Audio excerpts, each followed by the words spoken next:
நேயர்களுக்கு எனது முதல் வணக்கம். என் பெயர் டாக்டர் தீபிகா. நான் எஸ்ஆர்எம் குளோபல் ஹாஸ்பிட்டல்ஸோட ஃபீட்டல் மெடிசின் கன்சல்டண்ட்டாக இருக்கேன். ஃபீட்டல் மெடிசின் கன்சல்டன்ட் அப்படிங்கிறது கருநல மருத்துவம். இது ஒரு வளர்ந்து வர புதிய துறை. ஒரு கர்ப்பிணி பெண் கர்ப்பம் கன்ஃபார்ம் ஆனதுலேருந்து அவங்க குழந்தை டெலிவர் ஆகிற வரைக்கும் அவங்க கருவில் இருக்க குழந்தையோட வளர்ச்சியை கண்காணிக்கிற இந்த பிரிவு பேர் தான் ஃபீட்டல் மெடிசின். இது நாம் மெயினாக இந்த அல்ட்ராசவுண்ட் அப்படிங்கிற மிஷின் வச்சு தான் நம்ம இந்த மெத்தடை நம்ம பண்ணுறோம்.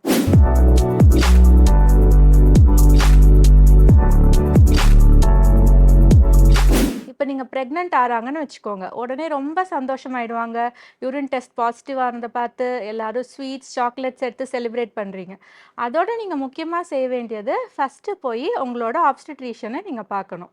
அப்போ இந்த எல்எம்பி அப்படிங்கிற லாஸ்ட் மென்ஸ்ட்ரல் பீரியட், உங்களோட கடைசி தீட்டு வந்த டேட் ரொம்ப ரொம்ப இம்பார்ட்டண்ட். அதை வச்சு தான் நம்ம இந்த கருவோட வளர்ச்சியை கண்காணிக்க போகிறோம். சரிங்களா? இப்போ நீங்கள் ப்ரெக்னென்ட் ஆகிட்டீங்க அப்படின்னா முக்கியமாக ஒரு 5 தடவை நீங்கள் முக்கியமான ஸ்கேன்ஸ் எடுத்தாகணும். அந்த 5 ஸ்கேன்ஸும் எந்தெந்த பீரியடில் எடுக்கணும், அதோட இம்பார்ட்டன்ஸ் என்ன அப்படிங்கிறத பற்றி நம்ம இப்போ எக்ஸ்பிளைன் பண்ணுறேன். முதல் ஸ்கேன் உங்களுக்கு அந்த எல்எம்பின்னு சொல்கிற அந்த கடைசி தீட்டு வந்த தேதியிலேருந்து 7லேருந்து 8 வாரத்துக்குள்ளே ஒரு தடவை எடுக்கணும். இது இந்த கரு கர்ப்பப்பைக்குள்ளே கரெக்டாக வளர்ந்துருக்கா, இல்லை சைடில் டியூப்ஸில் எங்கேயாவது எக்டோபிக் ப்ரெக்னென்சி ஆயிருக்கா அப்படிங்கிறத பார்க்கறதுக்கு மட்டும் இல்லாமல் அந்த 7-8 வாரத்துக்கான வளர்ச்சியும் இருக்கா, குழந்தைக்கு இதய துடிப்பு வந்திருக்கா அப்படின்னு பார்க்கறதுக்கும் நமக்கு ஹெல்ப்ஃபுல்லாக இருக்கும். ஸோ இந்த ஸ்கேன் எடுத்து முடிச்சாச்சு. அடுத்து எப்போ பண்ணணும்னா 3ஆம் மாத ஸ்கேன் அப்படின்னு சொல்கிற என்டி ஸ்கேன், நியூக்கல் டிரான்ஸ்க்ளூசன்சி ஸ்கேன். இது 11 வாரத்துலேருந்து 14 வாரம் வரைக்கும் எடுக்க வேண்டிய ஒரு ரொம்ப ரொம்ப முக்கியமான ஸ்கேன். இந்த ஸ்கேனில் குழந்தைக்கு ரொம்ப மேஜராக ஏதாவது பிரச்சனை, தலையில் எலும்பு வளராதது, கை கால்கள் சரியாக வளராது அப்படிங்கிற பெரிய பிரச்சனைகள் இருந்தால் அதை நம்ம இந்த 3ஆம் மாத ஸ்கேன்லேயே கண்டுபிடிச்சிடலாம். அது மட்டும் இல்லாமல் நியூக்கல் டிரான்ஸ்க்ளூசன்சி அப்படிங்கிறது குழந்தையோட கழுத்து பகுதிக்கு பின்னாடி இருக்கிற அந்த ஃப்ளூயிடோட மெஷர்மெண்ட். இதை வச்சு நம்ம குழந்தைக்கு டவுன் சிண்ட்ரோம் அப்படிங்கிற போன்ற சில மரபணு பிரச்சனைகள் வர்றதுக்கான வாய்ப்பை நம்ம கண்டறியறதுக்கு இந்த ஸ்கேன் நமக்கு ரொம்ப உதவிகரமாக இருக்குது. இந்த ஸ்கேனில் நம்ம குழந்தையோட அந்த மூக்கு எலும்பு வளர்ந்துருக்கா அப்படிங்கிறது மட்டும் இல்லாமல் சில கார்டியாக் ஹார்ட் சம்மந்தப்பட்ட சில இமேஜஸையும் நம்ம எடுப்போம். இந்த ஸ்கேன் முடிஞ்ச கையோட நீங்கள் ஒரு ரத்த டெஸ்ட் கொடுக்க வேண்டியிருக்கும். இந்த ஸ்கேன் ப்ளஸ் இந்த ரத்த டெஸ்ட் ரெண்டுத்தையும் சேர்த்து உங்களுக்கு ஒரு ரிஸ்க் கொடுப்பாங்க.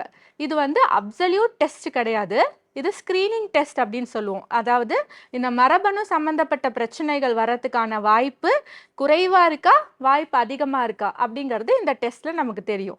ஸோ இதில் உங்களுக்கு குறைவான ரிஸ்க் தான் இருக்குது அப்படின்னு வந்துருச்சுன்னா நம்ம இந்த ப்ரெக்னென்சியை கேரி ஃபார்வர்ட் பண்ணிட்டு போகிறோம்.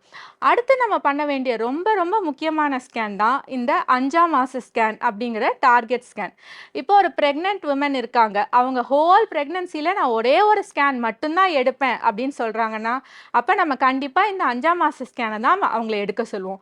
ஏன்னா இந்த ஸ்கேன் மூலமாக தான் நம்ம குழந்தைக்கான உடல் உறுப்புகள் எப்படி முழுசாக வளர்ந்துருக்கு அப்படிங்கிறத மிகவும் டீட்டெயிலாக பார்க்க போகிறோம். குழந்தையோட தலையில் ஆரம்பித்து கால் வரைக்கும், முகத்திலேருந்து முதுகு வரைக்கும் எல்லாத்தையும் தரோவாக பார்த்து நம்ம சொல்ல போகிறது தான் இந்த 5ஆம் மாத ஸ்கேன். இந்த 5ஆம் மாத ஸ்கேனில் எல்லாம் நல்லபடியாக ஆயிடுச்சு அப்படின்னா இதுக்கப்புறம் எதுக்குங்க ஸ்கேன் அப்படின்னு கேட்குறீங்களா? இதுக்கப்புறம் ரொம்ப முக்கியமானது 7ஆம் மாத ஸ்கேன், அப்புறம் 9ஆம் மாத ஸ்கேனுங்க. ஏன்னா உங்கள் குழந்தை அந்த காலத்துக்கு ஏற்ற வளர்ச்சி இருக்கான்னு பார்க்கணும் இல்லையா? சில சமயம் என்ன ஆகும்னா குழந்தைங்க அந்த வளர்ச்சி கம்மியாகவும் இருக்கலாம், சில சமயம் குழந்தை வளர்ச்சி அதிகமாகவும் இருக்கலாம். ரெண்டுமே குழந்தைக்கும் சரி அம்மாவுக்கும் சரி மிகவும் ஆபத்தான ஒரு விஷயம். அதனால தான் இந்த 7ஆம் மாத ஸ்கேனும் 9ஆம் மாத ஸ்கேனும் ரொம்ப ரொம்ப முக்கியம்.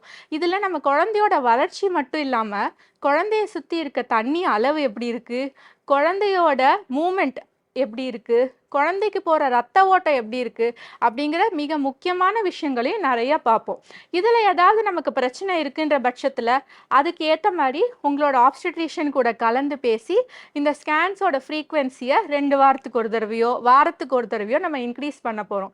இதெல்லாம் நம்ம எதுக்கு பண்ணுறோன்னா நல்ல ஒரு ஆரோக்கியமான குழந்தை நல்ல ஒரு சரியான ஜெஸ்டேஷனல் ஏஜில் பிறக்கிறதுக்காக நம்ம பண்ணுறது தான் இந்த ஸ்கேன்ஸ் எல்லாம். ஸோ இப்போ இந்த எல்லா ஸ்கேன்ஸும் இத்தனை தடவை ஸ்கேன் பண்ணுறோமே, இதனால குழந்தைக்கு ஏதாவது பாதிப்பு ஏற்படுமான்னு கேட்குறீங்களா? அப்படி வாய்ப்பே கிடையாதுங்க. நம்ம பண்ணுற இந்த அல்ட்ராசவுண்டுங்கிறது ரொம்ப ரொம்ப சேஃப். இது பிரெக்னன்சி கருவுல இருக்க அந்த சின்ன குழந்தைக்கு எந்த விதமான ஒரு சின்ன சின்ன தீங்கு கூட விளைவிக்காது. அதனால நீங்க பயப்படாம தாராளமா இந்த ஸ்கேன்ஸுக்கு வரலாம். இந்த ஸ்கேன்ல உங்களுக்கு ஏதாவது டவுட்ஸ் இருக்கு, உங்களுக்கு ஏதாவது பிரச்சனை இருக்குன்னா, அதுக்குன்ட்டு தான் நாங்க கவுன்சிலிங் குடுக்கறதுக்கு ரெடியா இருக்கோம். இல்ல நீங்க வெளிய எங்கேயாவது ஸ்கேன் பண்ணியிருக்கீங்க, உங்களுக்கு ஏதாவது டவுட் இருக்குனாலும் தாராளமா நீங்க எங்ககிட்ட ஸ்கேனிங்க்கு வரலாம். இப்ப இதுல வந்து சில முக்கியமானது என்னன்னா, ஃபீட்டல் எக்கோ அப்படிங்கிற ஒரு ஸ்கேன் நம்ம சொல்லுவாங்க. நெறைய பேர் நீங்க கேள்விப்பட்டிருப்பீங்க. இது வந்து நம்ம எல்லா குழந்தைங்களுக்கும் பண்ணணுன்ற அவசியம் கிடையாது. ஆனா, இப்ப அம்மாவுக்கு சர்க்கரை வியாதி, இல்ல அம்மாவுக்கே இதய வியாதி, இந்த மாரி சில ஹை ரிஸ்க் கேஸஸ் இருக்காங்கன்னா, அவங்களுக்கு கண்டிப்பா நம்ம இந்த ஃபீட்டல் எக்கோ எடுக்கிறோம். இது குழந்தையோட இதயம் வந்து நல்லபடியா வளர்ந்திருக்கா, அதோட ஃபங்ஷன் அதாவது இந்த பம்பிங் ஆக்ஷன்லாம் நல்லா இருக்கா அப்படின்னு பார்க்கறதுக்கான மிகவும் ஸ்பெஷலைஸ்டான ஒரு ஸ்கேன் தான் இந்த ஃபீட்டல் எக்கோ. ஸோ இந்த பேசிக்கான ஸ்கேன்ஸ் மட்டும் இல்லாமல் சில நேரங்களில் சில ஸ்பெஷல் சுச்சுவேஷன்ஸும் நம்ம பார்ப்போம். அதாவது ஆல்ரெடி அந்த குடும்பத்தில் ஒரு மரபணு சம்பந்தப்பட்ட நோய் இருக்கலாம். அது இந்த குழந்தைக்கு வருதா அப்படின்னு பார்க்கறதுக்காக குழந்தைக்கு எடுக்கிற நீர் டெஸ்ட்லேருந்து அந்த குழந்தைக்கு அடுத்து அந்த அம்மா ப்ரெக்னென்ட் ஆகிறாங்கன்னா அவங்களுக்கு அந்த குழந்தைக்கு வரதுக்கான வாய்ப்பு இருக்கா அப்படின்னு பார்க்குற ஜெனட்டிக் கவுன்சிலிங்லேருந்து என்ஐபிடி அப்படின்னு சொல்கிற நான் இன்வேசிவ் ப்ரீநேட்டல் டெஸ்ட் அப்படிங்கிறது வரைக்கும் நம்ம வந்து இங்கே ஸ்பெஷலைஸ் சர்வீசஸ் நிறையா கொடுக்குறோம். இப்போ முக்கியமாக நம்ம என்ன பார்க்க வேண்டியிருக்கு அப்படின்னா, இந்த ஸ்கேன்ஸ் வந்து ஒரு சப்ஜெக்டிவ் தான். அதாவது நம்ம வயித்துல இருக்க குழந்தைய ஸ்கேன் மூலமா பார்த்து சில கால்குலேஷன்ஸ் வச்சு அவங்களோட வெயிட் அதெல்லாம் கொடுக்குறோம். அதனால 100% நம்மளால ப்ரெடிக்டிவா கொடுக்க முடியாது. ப்ளஸ் ஆர் மைனஸ் ஒரு 10% கொடுக்கலாம். பட் நம்ம முக்கியமா வந்து நீங்க யாருமே இந்த ஸ்கேன் பண்ணிக்கிறதுக்கு பயப்பட வேண்டியது இல்ல அப்படிங்கிறத சொல்றதுக்காகவும், இது ரொம்ப ரொம்ப ஒரு முக்கியமான ஒரு மருத்துவ பிரிவு. இது வந்து கட்டாயமா நீங்க பிரெக்னன்ட் ஆற எல்லா விமனும் இத பத்தி தெரிஞ்சுக்கணும். இதுல உங்களுக்கு ஏதாவது டவுட் இருக்க மாரி இருக்குன்னா, எனி டைம் நீங்க எங்கள வந்து பார்க்கலாம். Thank you.